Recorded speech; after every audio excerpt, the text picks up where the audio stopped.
A medida que la Segunda Guerra Mundial entraba en sus años finales, el acorazado se encontraba al final de casi una década de ciclo de diseño que había visto cambiar su perfil de misión,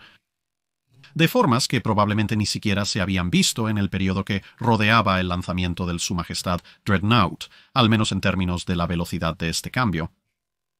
En 1935 se suponía que el acorazado era un barco de 35.000 toneladas armado con cañones de 14 pulgadas, fuertemente regulado por tratado, y aunque reconocía la amenaza aérea, esta solía limitarse en respuesta a una batería de cañones antiaéreos pesados de propósito único o dual, en los que resultó que la gente había depositado demasiada fe con la tecnología disponible en ese momento, junto con un puñado de ametralladoras y cañones automáticos ligeros y medianos de corto alcance. Para enfrentar al enemigo significaba usar telémetros ópticos para poner un ojo humano Mark I en el objetivo y alimentar esos datos a computadoras electromecánicas. Poco después, el sistema de tratados se había derrumbado y a finales de los años 30 se había pasado a aumentar el calibre de los cañones, añadiendo el novedoso radar, que primero podía detectar aviones y luego se utilizaba para detectar barcos, con algunos bocetos hechos para barcos que también superarían significativamente el antiguo límite del tratado en tamaño o en algunos casos superar aún más esos límites. A principios de los años 1940 se había visto avanzar el radar desde simplemente detectar hasta ser capaz de guiar un enfrentamiento. Los sistemas de control de fuego habían entrado en el ámbito de poder enfrentar objetivos sin importar los giros y vueltas del barco o cómo estuviera el clima. Las baterías secundarias y antiaéreas se habían interconectado, la ametralladora había desaparecido y habían aparecido un gran número de autocañones antiaéreos de varios calibres. Se habían realizado diseños, y en algunos casos barcos reales bien en exceso de 35.000 toneladas, y la llegada de misiles guiados y cohetes significaba que los inhibidores y últimamente los pesados cañones antiaéreos de carga automática habían comenzado a competir por espacio en las cubiertas y superestructuras. El auge del portaaviones había visto la muerte de las últimas nociones de acorazados rápidos y lentos en los términos antiguos.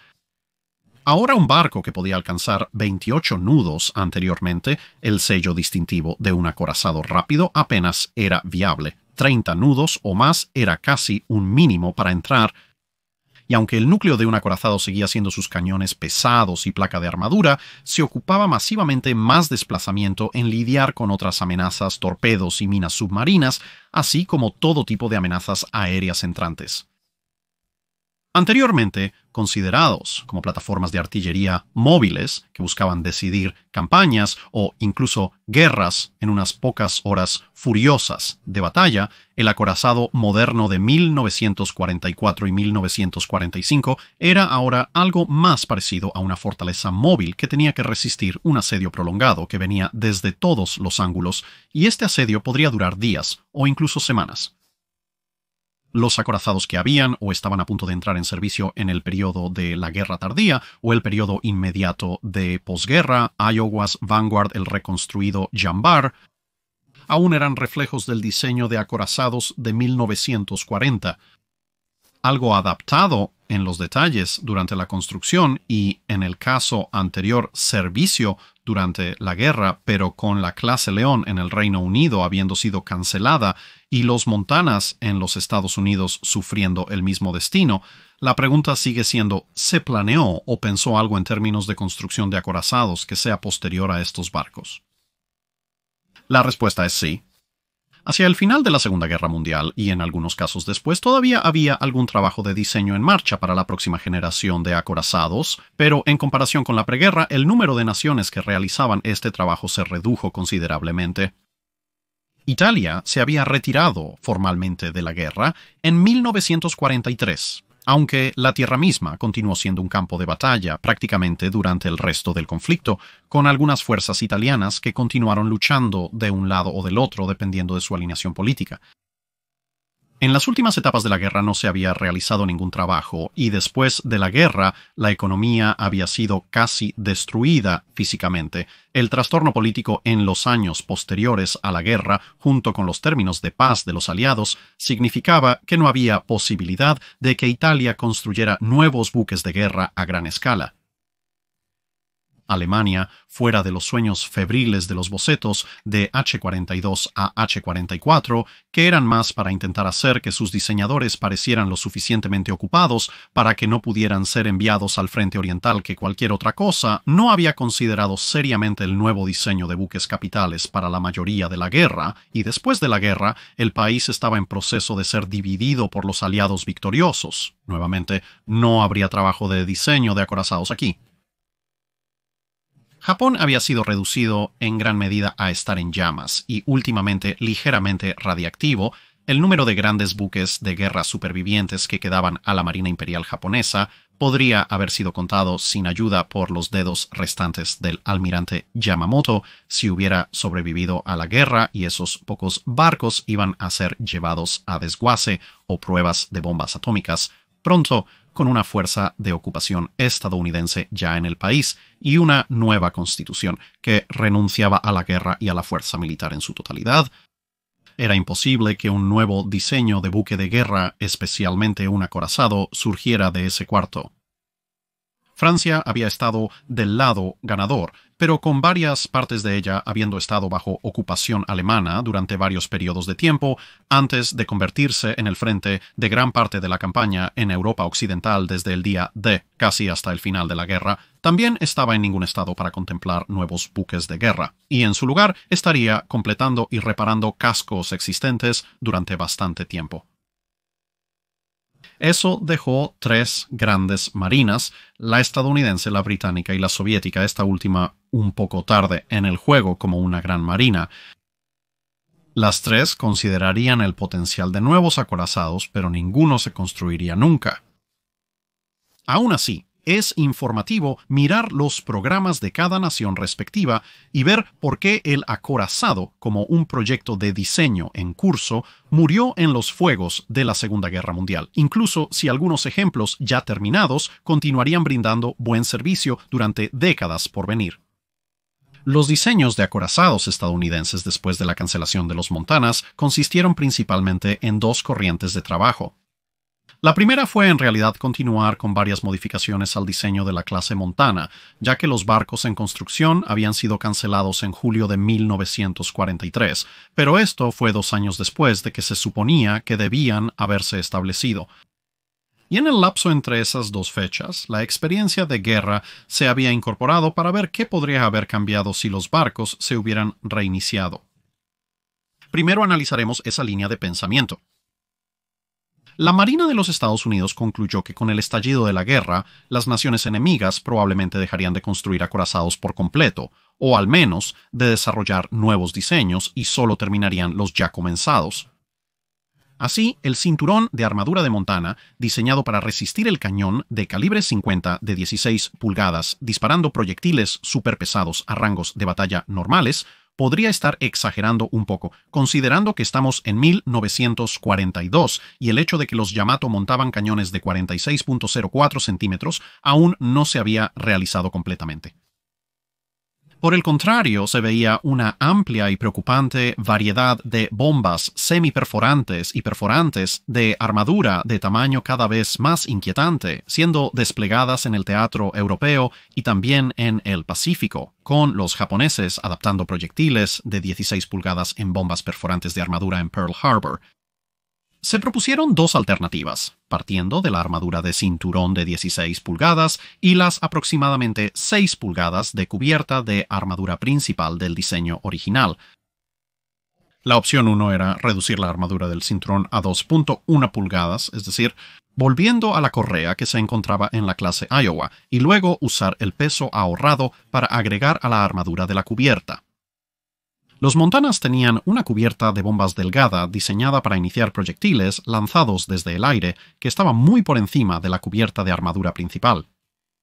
Incluyendo las propias placas de acero STS de la cubierta, así como las placas de armadura laminadas colocadas encima de ellas, Esto más la cubierta de armadura principal representaba alrededor de 9.3 pulgadas de metal para una bomba antes de que lograra llegar a algún lugar particularmente vital. Aunque, gracias a las debilidades de la laminación, se calculó que esto era balísticamente equivalente a unas 7.3 pulgadas, lo cual no era mucho más que la losa de 6 pulgadas que constituía la placa de armadura de la cubierta principal. ¿Cuánto mayor es el área de superficie de la armadura de la cubierta en comparación con el área de superficie de la correa se puede ver al reducir la correa en 4 pulgadas? Solo podrías comprar un aumento aproximado de 1.1 pulgada al grosor físico total de la cubierta por el mismo peso y aproximadamente un aumento de 1 pulgada en el grosor equivalente balístico, esto llegando a 10.4 pulgadas de acero real, que era equivalente a 8.3 pulgadas de placa sólida respectivamente. La opción 2 era dividir la diferencia entre el esquema de protección de Iowa para la correa y el esquema original de Montana e ir con una correa de 14 pulgadas, con el consiguiente aumento en la armadura de la cubierta siendo balísticamente equivalente a unas 8 pulgadas de metal en lugar de 8.3 pulgadas con la opción 1.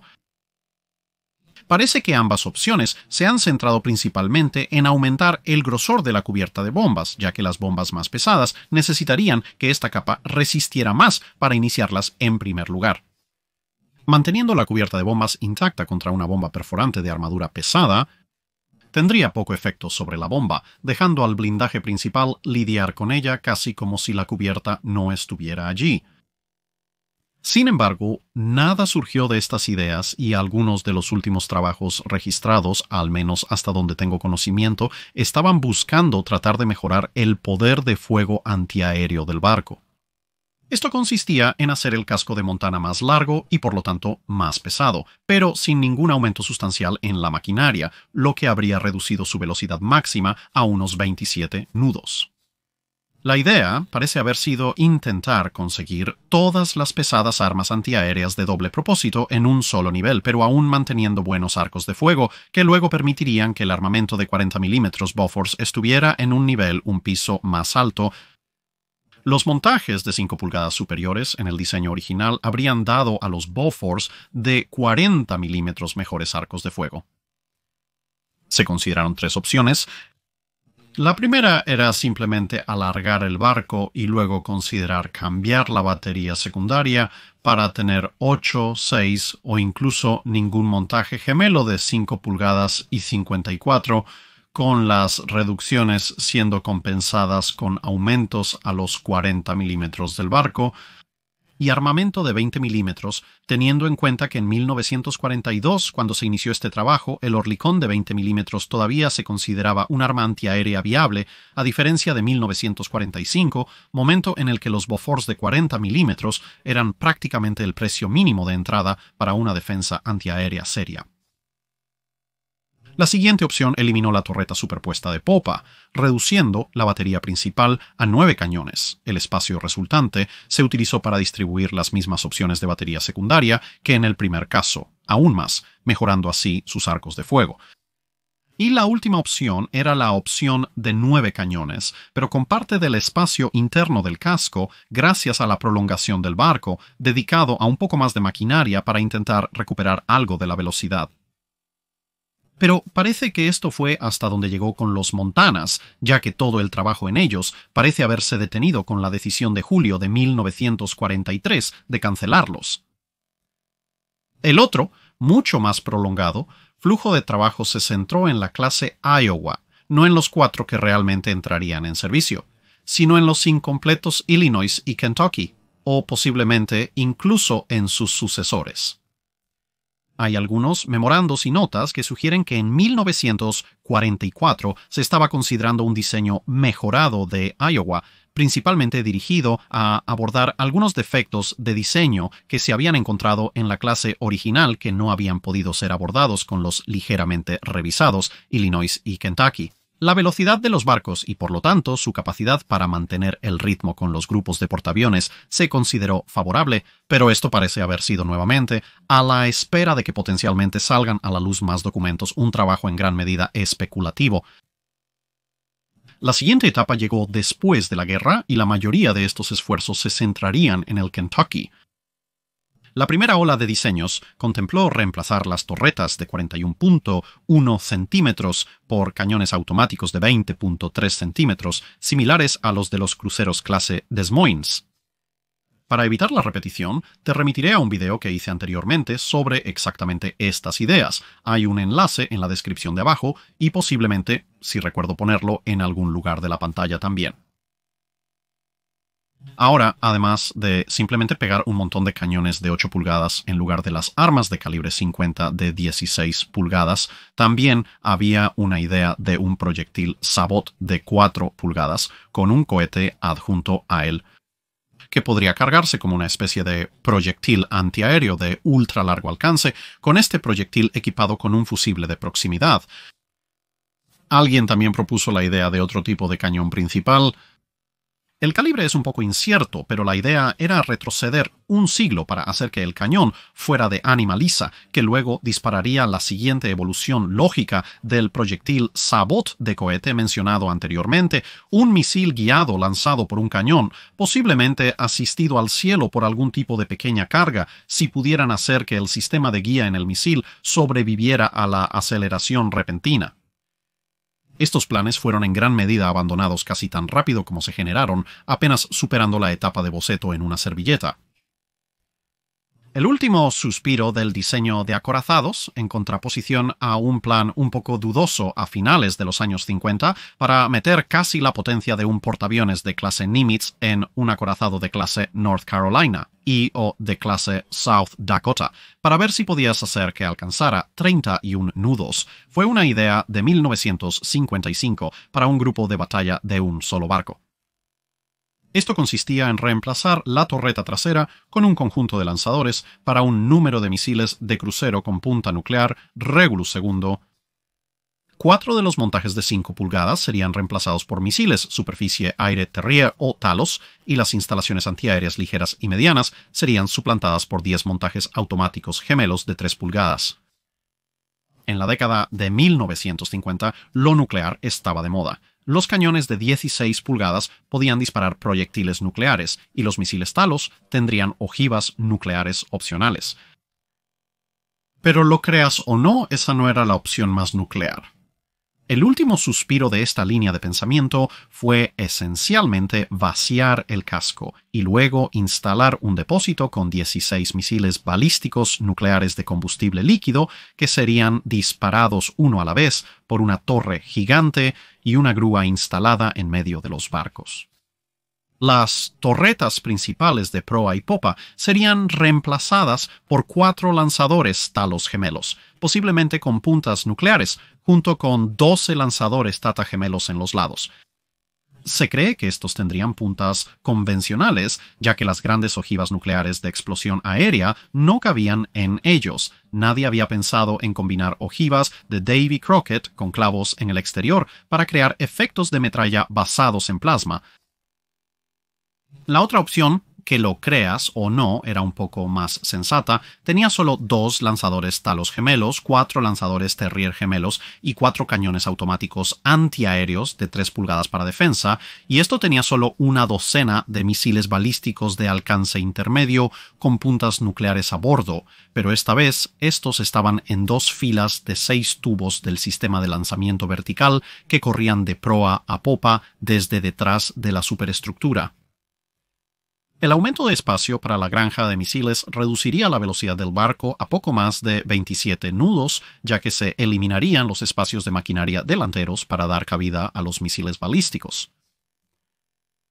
También se propuso una versión reducida de la idea de Regulus, al igual que una idea actualizada de un barco de misiles, donde 8 misiles Polaris con sistemas de combustible sólido un poco más reconfortantes se colocarían más atrás que las opciones de combustible líquido, junto con Anti-Submarine Rocket TALOS y otros sistemas instalados en otros lugares.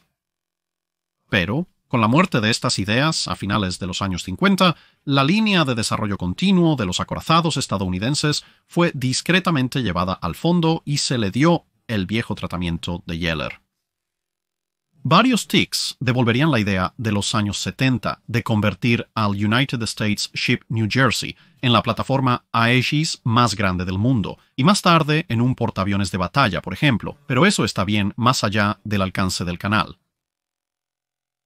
En comparación, los esfuerzos británicos ahora parecen relativamente moderados. Aunque no faltaba locura en algunas de sus propuestas, simplemente no era tan instantáneamente soleado en lata. Durante la guerra, los británicos habían seguido actualizando el diseño de la clase León con la esperanza de algún día reanudar la producción, en el transcurso de la cual había crecido de un diseño de 40.000 toneladas a alrededor de 45.000 toneladas, y habían aplicado algunas de las lecciones de estos rediseños a la construcción intermitente de Vanguard. Pero en 1944, los planificadores comenzaron a mirar hacia el futuro.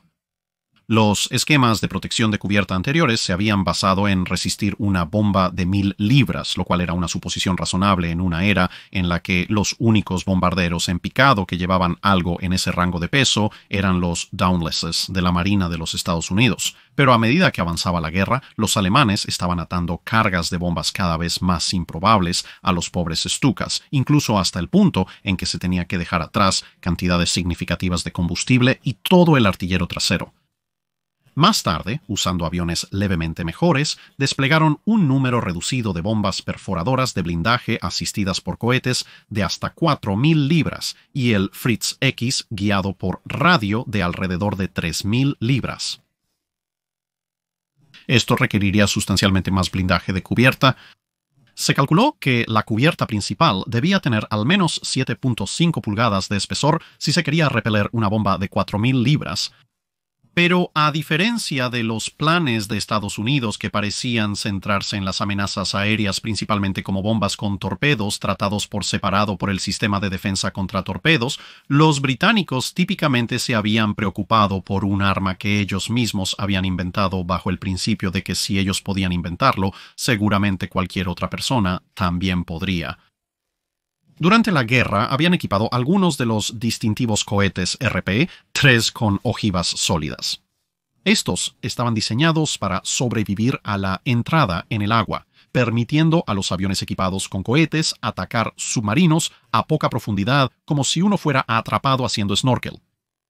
Los agujeros resultantes que los cohetes perforaban en el casco no hundirían el submarino inmediatamente, pero lo obligarían a emerger o correr el riesgo de ser hundido por inundaciones continuas. Pero en uso, notaron que se lograban tantos o más aciertos con cohetes que en realidad habían caído un poco cortos. Por varias razones complicadas relacionadas con la hidrodinámica y los proyectiles que entran al agua a alta velocidad en un ángulo desde el aire, los cohetes que golpeaban el agua tendían a dirigirse hacia arriba hasta que viajaban casi a nivel. Esto, por supuesto, significaba que podrías intentar atacar barcos más fácilmente. Después de todo, un golpe directo era un golpe directo, pero si activabas la salva de cohetes fraccionalmente antes de lo normal, esto podría significar que todos los cohetes cortos podrían perforar agujeros en el objetivo por debajo de la línea de flotación, y posiblemente si vas tras un objetivo grande, incluso por debajo de la armadura. Al final de la guerra se había continuado con esta idea para desarrollar el cohete Uncle Tom, mucho más grande, que tenía aproximadamente 11 pulgadas de diámetro y estaba cargado con una cabeza de guerra explosiva bastante pesada detrás de una punta semiperforante de armadura. Era solo una fracción más pequeño que el Tiny Tim americano y fue diseñado específicamente para explotar este perfil de ataque submarino. La idea se desarrollaría más tarde en el cohete Red Angel, aún más rápido, que tenía la misma idea de misión, solo que con objetivos más grandes en mente. Esto implicaba que los diseñadores de la Royal Navy ahora debían preocuparse por alguien más usando un proyectil de cohete submarino de alta velocidad con una ojiva de 100 libras contra ellos.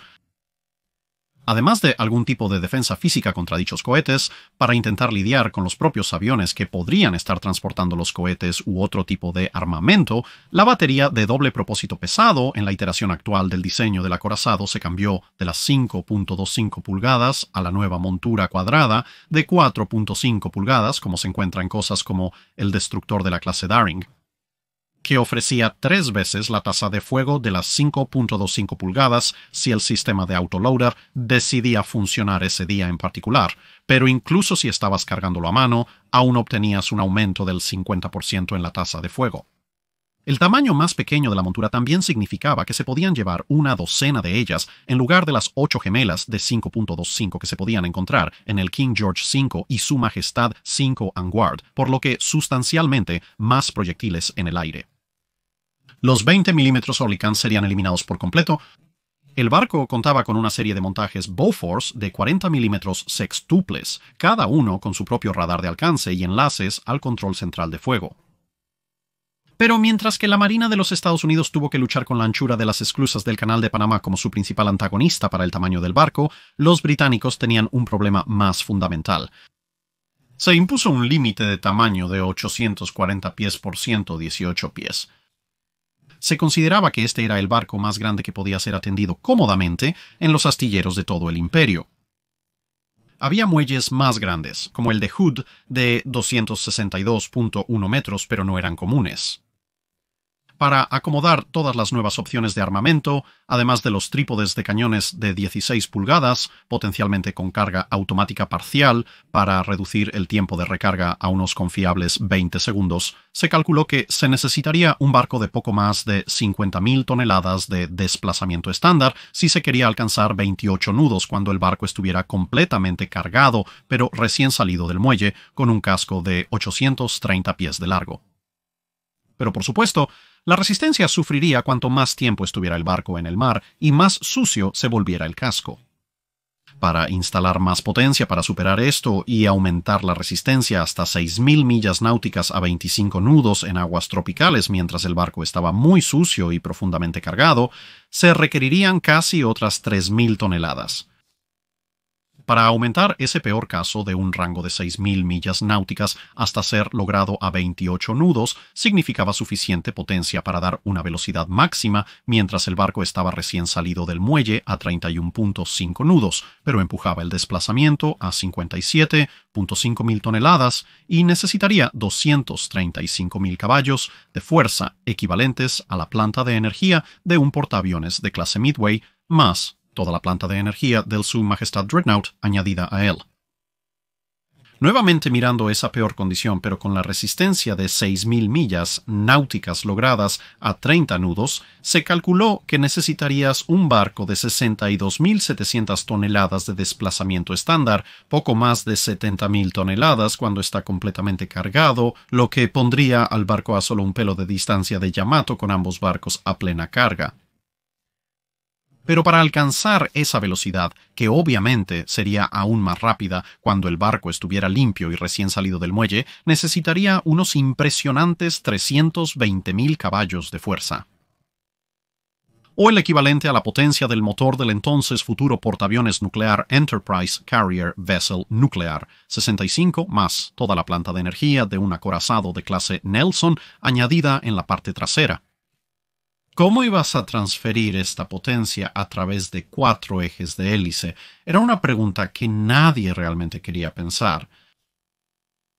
Por supuesto, casi era suficiente para hacerte renunciar completamente a la idea del blindaje, ya que transportar 15 pulgadas de blindaje de cinturón y 6 pulgadas de blindaje de cubierta principal significaba transportar mucho peso, y si te deshacías de ese peso, podrías alcanzar la velocidad necesaria sin necesitar una cantidad de potencia tan insana, y luego, solo para hacer llorar aún más a los diseñadores, algo más. Algún genio absoluto echó un vistazo a la ya supersónica bomba Tallboy de 12.000 libras, el arma que, ten en cuenta, había penetrado completamente tanto el Tirpitz como los búnkeres de los U-Boat, y decidió que claramente no era lo suficientemente potente, y lo que realmente necesitabas cuando ibas a intentar entregar 2,5 toneladas de Torpex a alguien que realmente no te gustaba a una velocidad realmente alta era, por supuesto, acoplar un motor de cohete en la parte trasera para hacerlo aún más rápido e incrementar aún más su penetración.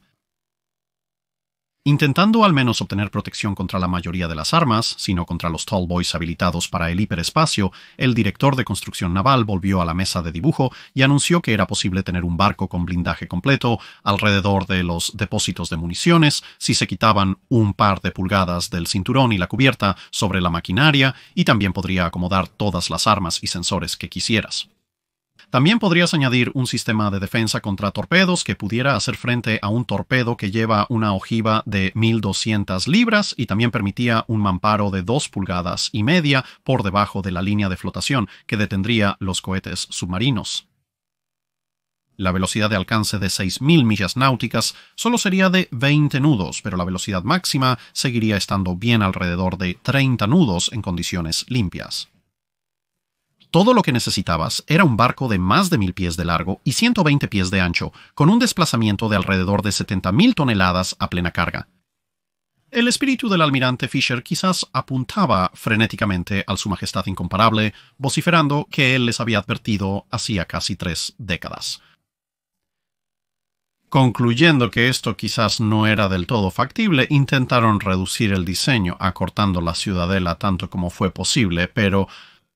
cada diseño aún superaba con creces los 900 pies. En la Segunda Guerra Mundial, los impactos de proyectiles fueron menos frecuentes que los de bombas. Con los nuevos radares, los enfrentamientos serían a largas distancias, aumentando la probabilidad de impactos en cubierta. Se sugirió que el acorazado debería tener una protección de cinturón mínima para detonar proyectiles pesados, con un mamparo de fragmentos detrás para atraparlos. El cinturón todavía repelería el fuego de armas de cruceros y barcos más pequeños, pero todo ese peso ahorrado podría ser puesto en la cubierta, que podría ser hecha con un espesor completo de 1 pie. 12 pulgadas de acero blindado en la cubierta. Eso detendría hasta a un chico alto con cohetes. Dado lo rápido que se agotó esta línea de investigación, se supone que el diseñador fue llevado en camisa de fuerza y seccionado. A medida que la Segunda Guerra Mundial comenzaba a disminuir, otro mensaje desde lo alto sugería que el diseño se alterara nuevamente para incorporar el nuevo sistema proyectil antiaéreo guiado o proyectil antiaéreo guiado, que hoy llamaríamos un misil superficie-aire o misil superficie-aire. Se sugirió que las 12 armas gemelas de 4,5 pulgadas deberían reducirse a 8 monturas gemelas. Las 4 monturas debían ser reemplazadas por 4 lanzadores proyectil antiaéreo guiado que, se predijo, deberían ser de aproximadamente el mismo tamaño y peso. Dado que el programa proyectil antiaéreo guiado inevitablemente evolucionaría en el misil Sea Slug, que podría describir caritativamente como medio pilar eléctrico principal, montado en un cardán intentando lanzar algo que se parecía a un intento particularmente militante de un hombre en un cobertizo en un cohete lunar, y cuyo lanzador, radio de explosión y revista ocuparían gran parte del volumen total de popa de una serie de barcos de escolta de la Guerra Fría, la idea de que podrías reemplazar una montura gemela de 4,5 pulgadas 1 a 1 con esa cosa era tan optimista como un hombre que, al ver la aproximación de un megalodón particularmente hambriento, decidió que los puñetazos submarinos resolverían la situación a su favor. Esto, y teniendo en cuenta que en esta etapa de los procedimientos los ejércitos aliados aún no habían logrado hacer retroceder a la Wehrmacht más allá del Rin, provocó el abandono total de esta línea de pensamiento. El mes siguiente, las cosas se reanudaron con la idea de reducir la armadura del cinturón a 10 pulgadas, mantener la armadura de la cubierta en 6 pulgadas y mantener el armamento, quizás reduciendo el sistema de defensa contra torpedos para resistir solo una ojiva de 1.000 libras. En un tamaño de barco mucho más pequeño, este diseño de barco todavía era demasiado grande, pero resultó que al quitar una de las torretas, teniendo en cuenta el ciclo de recarga esperado de 20 segundos, eso daría una ronda por minuto similar a 3 triples en cualquier otro barco, si ese otro barco realmente lo estaba intentando. Y también, al quitar 4 de los montajes de 4,5 pulgadas, logró reducir el diseño a poco menos de 47.000 toneladas y 800 pies de largo. Ahora parecía que tenían un barco que realmente podrían construir. Sin embargo, con esto, los diseñadores se desviaron por caminos menos transitados, considerando quizás un proyectil superpesado más largo, similar al Mark 8 estadounidense. Se estimó que agregar eso aumentaría el desplazamiento en 2.000 toneladas si se deseaba mantener la misma cantidad de proyectiles en el depósito, ya que todo allí abajo tendría que ser más grande. Se agregarían otras 4.000 toneladas al diseño si se incorporara un cañón de 50 calibres de 16 pulgadas en lugar del proyectado arma de 45 calibres de 16 pulgadas. Finalmente se decidió que se quedarían con el arma de 45 calibres, pero harían un proyectil de 16 pulgadas algo más pesado, que era un poco más largo que el que habían estado mirando originalmente, pero no tan largo como un verdadero superpesado. Pero, por supuesto, parece que nadie comunicó nada de esto de vuelta a la línea, y así, cuando se emitió el siguiente requisito de acorazado, el Estado Mayor todavía asumía que el barco tendría 3 torretas triples y 2 docenas de cañones de 4.5 pulgadas. Habiendo informado a los superiores sobre el estado de lo que se podía y no se podía construir de manera realista, se decidió ver hasta qué punto se podía reducir y se ideó un barco de 35.500 toneladas que utilizaba 2 torretas principales triples y 8 montajes gemelos de 4.5 pulgadas, pero con sistemas de defensa de armadura y torpedos más parecidos al crucero de batalla de renombre. Con algunas modificaciones para resistir los cohetes submarinos, la velocidad sería de unos 29 nudos, y tendría que confiar en esquivar cualquier cosa que fuera más pesada que un proyectil de 18, pero también sería barato. Podrías obtener 6 pulgadas de armadura de cubierta si permites que el desplazamiento estándar suba a 36.800 toneladas, pero ninguna opción tenía un sistema de defensa de torpedos significativo del que hablar, volviendo en cambio a una compartimentación masiva similar a la del acorazado Italia de 1870. Si querías subir a 37.200 toneladas, podrías recuperar todas las 12 de las armas gemelas de 4.5 pulgadas siempre que pusieras las 2 torretas principales triples hacia adelante, lo que resultaba en algo que parecía un Richelieu de precio reducido, pero con tan poca protección que un solo golpe de bomba podría deshabilitar toda la batería principal. La Junta revisó los diseños e incorporó nuevas ideas. Quizás podrías ahorrar 4.000 toneladas al degradar a cañones de 15 pulgadas. Podrías mezclar y combinar características de todos estos diseños anteriores en un casco de 850 pies de largo, dividir los cañones principales en 3 gemelos en lugar de 2 triples y aumentar la velocidad hasta 32 nudos, y luego las cosas se volvieron aún más extrañas.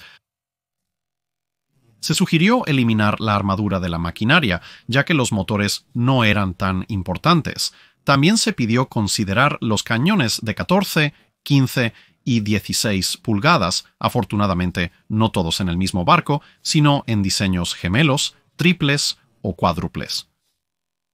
Y con todo esto sucediendo, me parece algo maravilloso que el director de construcción naval de la época, Sir Charles Lillicrap, realmente llegó a la edad de 79, muriendo en 1966, en lugar de ser superado por apoplejía o combustión espontánea en el acto. El fin de la guerra en Europa llegó con una combinación mutante de características que se solicitaron. Se optó por 2 torretas triples de 41.1 centímetros en la proa, 12 monturas gemelas de 11.43 centímetros en la popa, 31.75 centímetros de armadura sobre los depósitos de municiones, 1 pulgada menos sobre la maquinaria, y 6 y 10.16 centímetros de armadura de cubierta en esas áreas, con subdivisión y mamparos para resistir impactos cercanos y una velocidad máxima de 29 nudos en un casco de 259.1 metros de eslora en la línea de flotación. Se estimó que este barco desplazaba poco más de 45.000 toneladas. Con el desplazamiento aumentando rápidamente al intentar ir más rápido, la Armada propuso usar cañones cuádruples de 15 pulgadas en lugar de triples de 16. En ese punto podrías haber cedido a la economía francesa, un impulso y comprado Richelieu y Jean Bas, sacado las armas secundarias y llamado a un día No obstante, el director de construcción naval informó que esto incrementaría el desplazamiento en cerca de 2.000 toneladas, debido a que las torretas más grandes pesarían 400 toneladas y el resto sería compensado por la munición extra, la barbeta de mayor tamaño requerida, entre otros factores. Esto es casi donde terminó. Hubo un breve resurgimiento más de volver a 3 torretas triples de 16 pulgadas, pero en algún momento de 1945, probablemente una vez que la guerra con Japón había concluido y el gobierno se dio cuenta de lo absolutamente arruinado que estaba el Reino Unido, todo parece haberse desvanecido silenciosamente. Durante el resto de los años 1940 se realizó una pequeña cantidad de trabajo esperanzador en los cañones de 16 pulgadas y sus torretas triples, en gran medida sobre la base de que, aunque la mayoría del trabajo en el diseño de acorazados había cesado, no había ninguna palabra oficial de que no se podrían solicitar nuevos acorazados, hasta que finalmente alguien se tomó la molestia de emitir el memo de que no íbamos a construir más acorazados en 1949 y el director de construcción naval pudo continuar con actividades un poco menos estresantes, como golpear tiburones, luchar contra cocodrilos y tomar unas vacaciones a Australia con el objetivo declarado de tocar la nariz de cada serpiente que encontrara. Hablando de ambientes de trabajo de alta presión, la Unión Soviética de Stalin, el Sovetski Soyuz, o Proyecto 23, y sus posteriores refinamientos y variantes propuestas son afortunadamente todos proyectos de preguerra y de principios de guerra. Pero un acorazado en contraposición al programa de cruceros de batalla cae en el periodo cubierto por este video. Ese sería el Proyecto 24. Esto había comenzado a finales de 1940, cuando quedó claro que los problemas con los Sovetsky Soyuzes habían llevado a páginas de tinta roja, y no de una buena manera, incluso en un sistema comunista. Aún así, pensando optimistamente que los Soyuzes serían lanzados en 1943, se decidió intentar y empezar de nuevo con un diseño en blanco, que en teoría estaría entonces listo para usar los astilleros. Por supuesto, en lugar de intentar hacer un barco que realmente cumpliera con las especificaciones anteriores, las propias especificaciones también se incrementaron. Ahora, el barco tendría que moverse a 30 nudos, llevar entre 24 y 32 cañones antiaéreos de 4 pulgadas, más una docena de cañones de 6 pulgadas en una batería secundaria dividida. La armadura sería mejorada, con un nuevo sistema de defensa contra torpedos en capas, protección en la parte inferior del casco contra minas magnéticas y torpedos, y medio escuadrón de hidroaviones como complemento. El barco tendría que navegar más lejos cargando todo esto. Dado que el Proyecto 23 había fallado en metas mucho más modestas, por supuesto que no había presión alguna, ¿verdad? Varios planes se filtraron a través del ambiente de guerra. Menor preocupación para este video, pero miraron diseños de 9 cañones o 12 cañones con cañones de 16 o 18 pulgadas y desplazamientos que van desde las 75.000 toneladas hasta las 130.000 toneladas. Para cuando llegamos al final de la guerra, sin embargo, volvemos a la zona de estudio para este video, y en esta etapa estaba claro que los aliados occidentales estaban trabajando en o terminando barcos que habían comenzado antes en la guerra. Los soviéticos supusieron correctamente que Vanguard y Jambar serían completados y menos precisamente West Kentucky también aparecería en algún momento. También estaba claro que nadie tenía planes inmediatos para intentar construir algo particularmente más grande, por lo que se abandonaron los desplazamientos de 6 dígitos y se decidió que el Proyecto 24 se centraría en un barco que pudiera vencer a los Iowas, que por supuesto eran teóricamente un poco más de 45.000 toneladas de desplazamiento estándar en aquel entonces. Claramente entonces, lo que la Unión Soviética necesitaba eran 10 acorazados de 75.000 toneladas.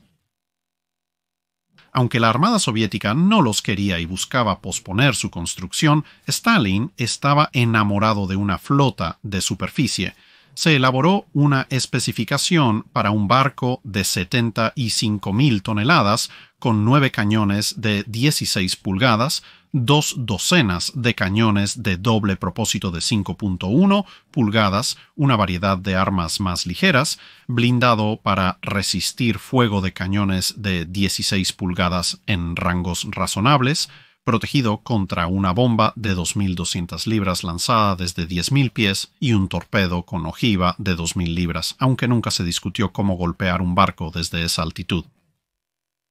El barco en cuestión tenía que ser capaz de 30 nudos. Luego era cambiar de lugares. La oficina de diseño de acorazados fue reasignada a la producción en masa de barcos más pequeños, mientras que la oficina de diseño de cruceros y destructores ahora se encargaba de diseñar acorazados y continuar los proyectos de cruceros en curso. En 1948 parte del personal se dividió para trabajar en el proyecto 24 y lo que eventualmente se convertiría en los cruceros de batalla clase Stalingrado. El trabajo en el proyecto 24 avanzó lentamente, ya que Stalin se había obsesionado con los Stalingrados, y parte de la razón de la enorme discrepancia de tamaño en comparación con los Iowas parece haber sido algo que solo puedo imaginar siendo algún agente de la CIA identificando a un espía ruso y luego decidiendo jugar un juego de ver exactamente cuántas tonterías puedo alimentarlo antes de que se dé cuenta, siendo la respuesta tanto como sea posible. Cualquiera que fuera el proceso exacto, las notas soviéticas de este periodo indican que creían que la clase Iowa tenía una armadura de cinturón de 19 pulgadas de espesor y era capaz de más de 35 nudos. Como resultado, el desplazamiento y el calibre del cañón aumentaron hasta que Stalin les ordenó quedarse con los cañones de 16 pulgadas y en 1950 el ministro de Marina también ordenó volver a un desplazamiento de 75.000 toneladas. Esto se redujo más al montar armas secundarias en la línea central, permitiendo eliminar sus pares opuestos en las alas, pero el Ministerio de Construcción Naval intervino. Siempre hubo múltiples autoridades compitiendo en el diseño de barcos soviéticos.